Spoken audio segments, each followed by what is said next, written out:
ఇదిగో తినో తినో.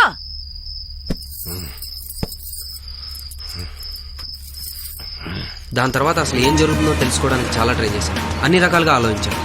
చుట్టుపక్కల ఉన్న ఊళ్ళన్నీ ఎంక్వైరీ చేస్తే ఇక్కడ ఎవరో క్షుద్రబోధులు చేస్తున్నారని చెప్పారు.